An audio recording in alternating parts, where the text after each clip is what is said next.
So imagine you've been working hard to figure out how to be the best you can be at work. And you, being the lovable, gullible idiot that you are, you think you're a family at work. Well, joke's on you. For the last 2 years, the person named Deepak in R&D has been asking you questions about the work you do and asking you to send screen recordings of every single thing you do on a computer. And now, you're part of the collective 9,000 people who have been invited to an 8 a.m. meeting on a Friday morning.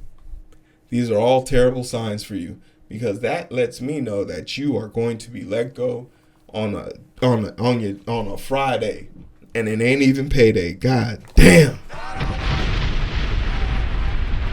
But before you start complaining, before you start bitching and moaning, you gotta ask yourself, how did I wind up here? What type of job did I do that could be replaced by an AI robot?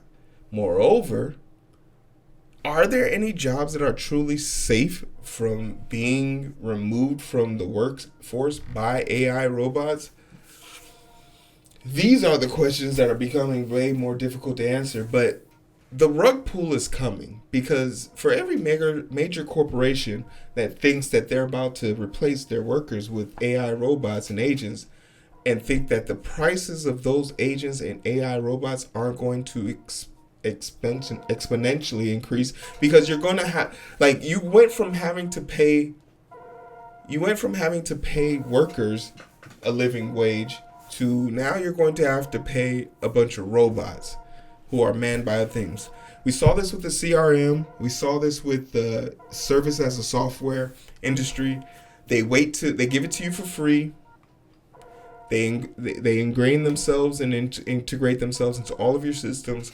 Then when you are locked in and can't remove yourself, they pull the blind off your eyes and show you the real price. So we're going to talk about if this is going to be something Microsoft needs to be looking out for.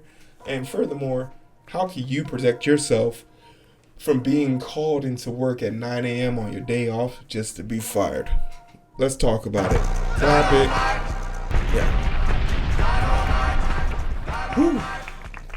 It's tragic. It's tragic industries. How you doing? My name is Hiro. This is Coding with Strangers, and I want to talk about something. You know, I don't enjoy being the AI doomer. I don't enjoy it, but I do see the constant application of evil that it is invoking, right? People disguising this as a major success. People are losing their jobs, their livelihoods, their ability to pay and feed themselves. How is this a good thing? But some people think it's a great idea, and we're going to find out more about these people. Microsoft is thriving, claims CEO, doubling down on AI after 9,000 employees lost jobs in latest layoffs.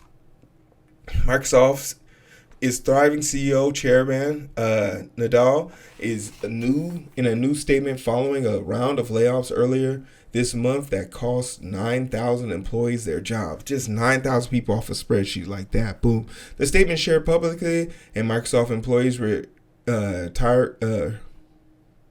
reiterates the company's mission with Nadella's doubling down of the importance of AI. First, he acknowledged the layoffs. I want to express my sincere gratitude to those who have left. They didn't leave. You guys kicked them out. They didn't leave. You guys got rid of them. He said their contributions have shaped who we are as a company. Man, these motherfuckers are out of touch. Helping build the foundation we stand on today. Basically, thank you for letting me stand on your neck. I am deeply grateful. He continued, I also want to acknowledge the uncertainty and seeming incongruence of the times we are in. By every object measure, Microsoft thriving, our market performance, strategic positioning, and growth all points up and to the right. So they're only interested. We're interested in the investors. We are investing more in CapEx than ever before. I'm assuming CapEx is their AI industry or R&D. Our overall headcount is relatively unchanged. Now that's something disturbing. To have your headcount go down by 9,000 and you not even, that's just a rounding error on your spreadsheet. Diabolical. And some of the talent and expertise in our industry and Microsoft is being recognized and rewarded at levels never seen before. That sounds real Trumpian. Levels we've never seen before. Levels never seen before. And yet, at the same time, we've undergone layoffs. This is an enigma of success in the industry that's now franchise value. Progress isn't linear. It's dynamic. Sometimes that's a great system. Progress isn't linear. It's dynamic. Sometimes you got to go backwards to move forward, and that's a real ass statement. Damn, you got to give props. Got to give them credit when you say something deep. Say some real shit. But it's also a new opportunity for us to shape and lead through and have greater impact than ever before. It is clear AI is now the heart of Microsoft, as Nadella stated, and 3 business priorities are security, quality, and AI transformation. We are doubling down on the fundamentals while continuing to define new frontier in AI, he said. Now, this is all fine and dandy, but has Microsoft produced anything that warrants this level of capacity? I don't think so. There's nothing AI related that has truly brought the wave of change, right? These models have gotten better, but you can still tell with your naked eye which ones are real and which ones aren't. Some are plausible, but if you've been online long enough, you know what you're looking for. Do I think it replacing people's jobs is appropriate? No, but teachers didn't want calculators in the classroom. Is this the same? No, because teachers didn't get fired for it. But I can't be in a camp where we are putting our thumb on the progress of technology, the moving technology forward now. But this has never. I don't know if this has ever been the case where the movement of the progress of technology has also meant the destruction of our environment, and also the real living idea of what people can do. Because they were making a short list of things that are AI proof, and they're just not like this list had to have been written by an AI bot. Because the first thing on the list was become a lumberjack. What? Like, what? Another one was to be an AI manager. And I'm just like, that sounds like something that an AI will replace. One AI agent to watch all the AI bots. Another one was to be a CEO. Gee, thanks. Thanks for that great piece of advice. There's going to be this attachment to social media. And I very much so think that, and you're starting to see this they're called micro marketing forms. And you see me do this, where small channels get smaller, like it's not small channel, but like these companies get small channels to promote their stuff. And the reason why they're promoting their stuff is because in their mind's eye, they're like, oh, if he can get 10 of his 100 followers to just buy this, that's 10 people I've never seen before. Like, so, like, I could see people putting ads on their car. I've already seen that.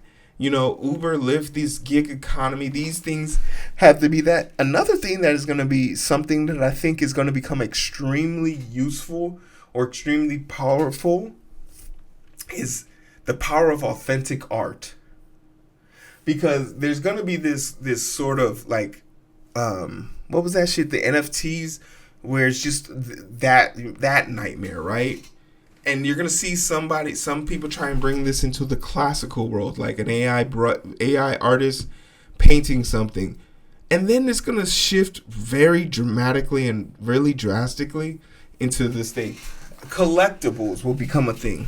I recently watched a woman get proposed to by the Avatar with the Avatar song. The little sweet song. So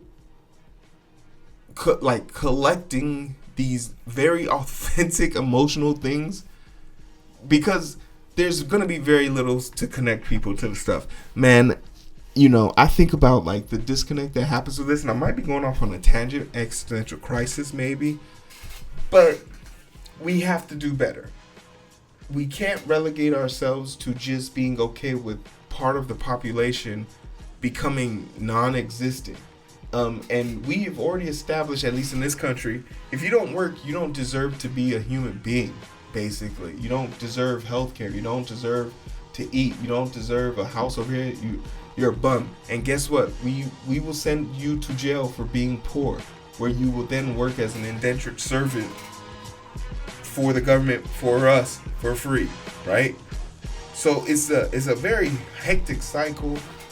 You hate to see this, but I mean, this is the consequences of our own inability to like regulate this system. So I don't know. I'm very interested to know what you guys think about this. My name is Hero. This is Coding with Strangers. Like, share, and subscribe. I'll see you on the other side. Bye.